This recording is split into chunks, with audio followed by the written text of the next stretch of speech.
Sumainyo ang Panginoon. At sumayo rin. Ang mabuting balita ng Panginoon ayon kay San Juan. Papuri sa iyo, Panginoon.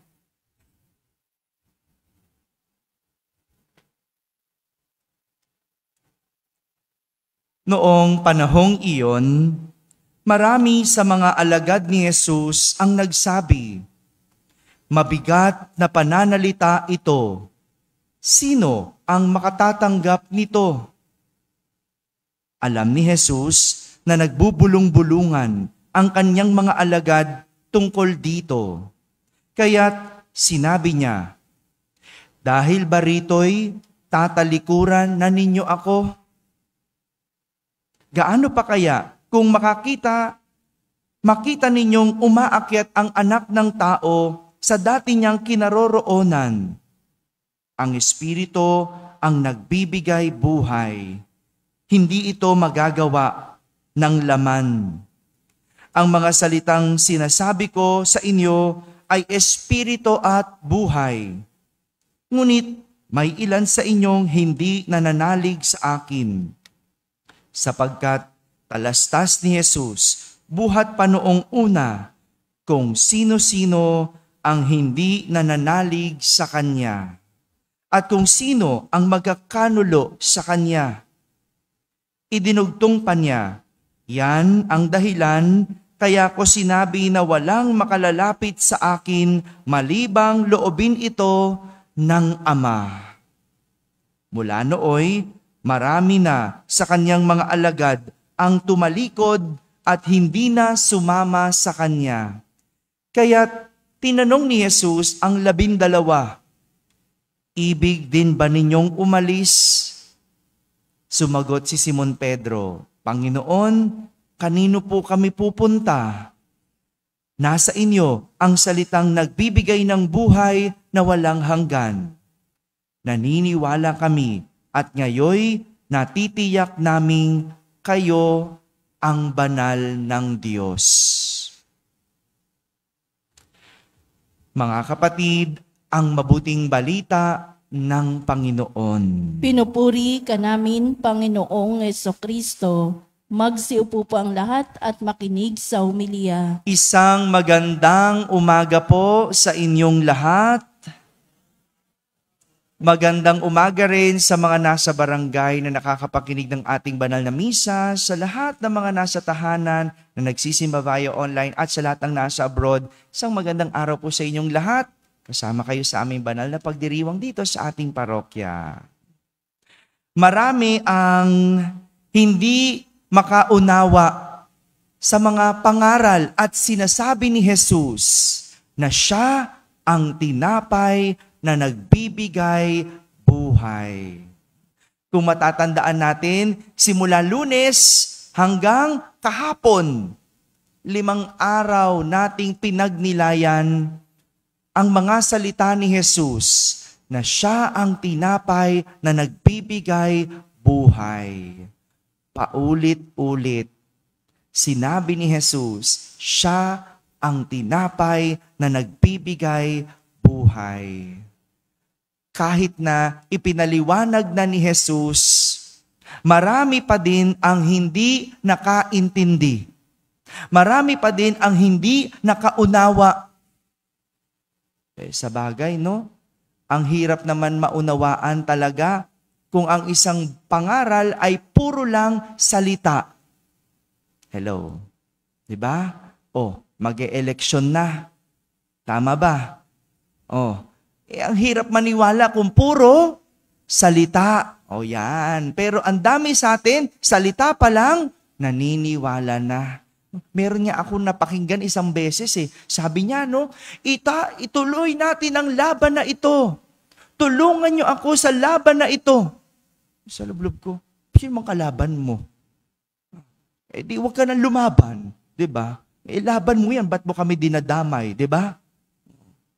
Suportahan niyo ako sa laban na ito. Ay, pwedeng wag kang lumaban. Gusto kong sagutin. Sumasagot ako sa isip ko, diba? Laban mo, pero hindi mo kami nilaban. Hello? Diba? Pag eleksyon, tulungan ka namin sa laban mo. Pero pag nanalo ka na, hindi mo kami pinaglaban. Ikaw lang ang nanalo. Hello. 'Di ba? Ganun eh. No? Kaya wag naniniwala basta sa salita.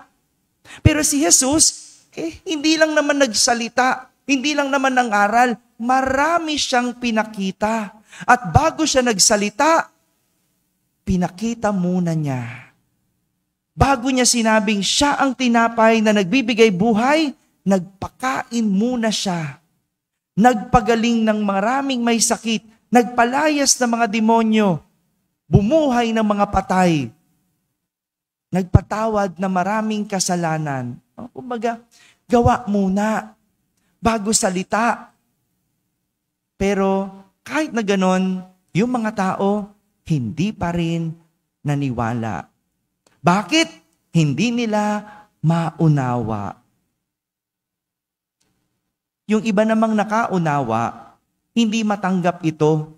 Dahil ang sabi nila, mabigat ang pananalitang ito. Hati ang mga tao. May naguguluhan at meron ding hindi naiintindihan. Kaya naman ang tanong sa kanila ni Jesus, dahil ba rito'y tatalikuran na ninyo ako? Dahil ba dito tatalikuran na ninyo ako?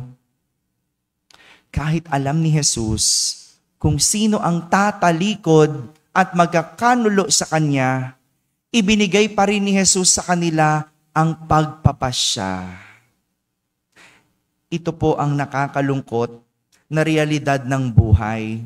Yung pagdating sa sarap, pagdating sa saya, sama-sama. Pero sa kaguluhan at kalituhan, kanya-kanya. No? Naranasan nyo na ba yon? No? Yung nandyan lang kapag masaya, nandyan lang kapag masarap, kasama mo kapag outing.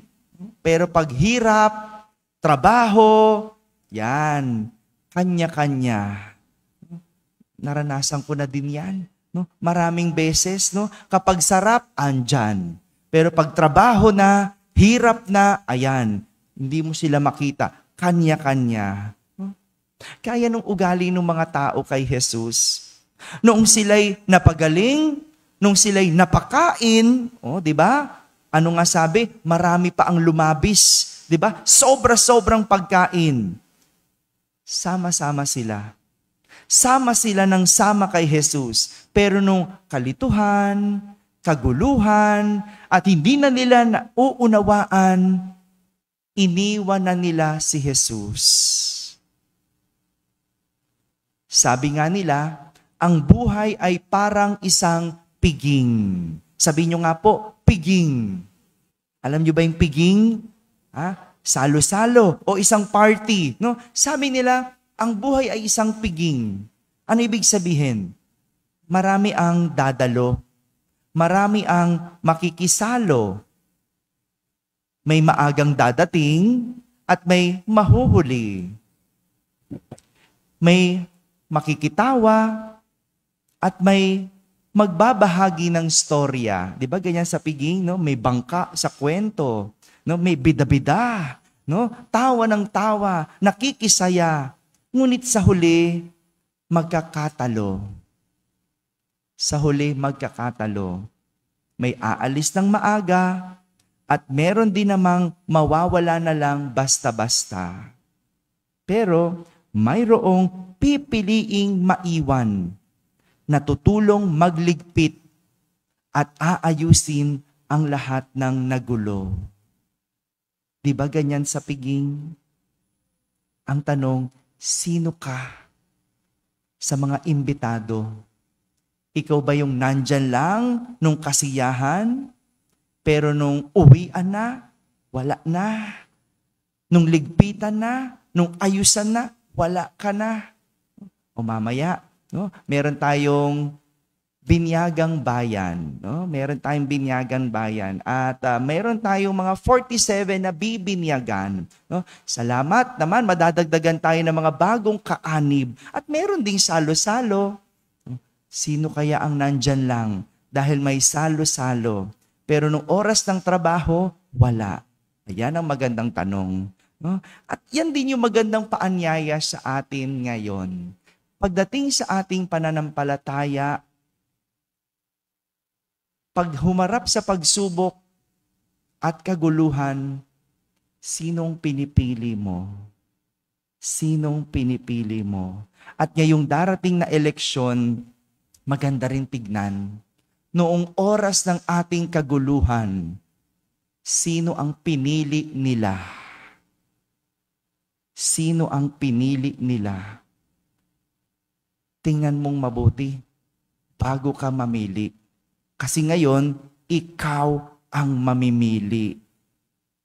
Hello? Ha? Mamaya, pagkatas ng ating banal na misa, yung ating pagdedebosyon sa mahal na ina, sasamahan natin ng panalangin para sa eleksyon. Binaba ito ng Archdiocese of Manila at kaya't buong simbahan ng Archdiocese ng Maynila ay magdadasal para sa nalalapit na eleksyon. Ikaw ang mamimili ngayon. Piliin mo yung tama at piliin mo yung mabuting kandidato. Mga kapatid, hindi lang pangaral ang binibigay sa atin ngayon, kundi isang pagninilay. Pagninilay kung sinong ating pipiliin. Sa oras ng kaguluhan, sa oras ng hindi mo naiintindihan, harinawa, ang pipiliin mo si Jesus, ang Diyos. Kaya kung di mo pa alam ang iyong iboboto, magdasal muna. Piliin mo munang magdasal para mapili mo hindi lang ang tama, kundi ang mabuti. Amen? Amen.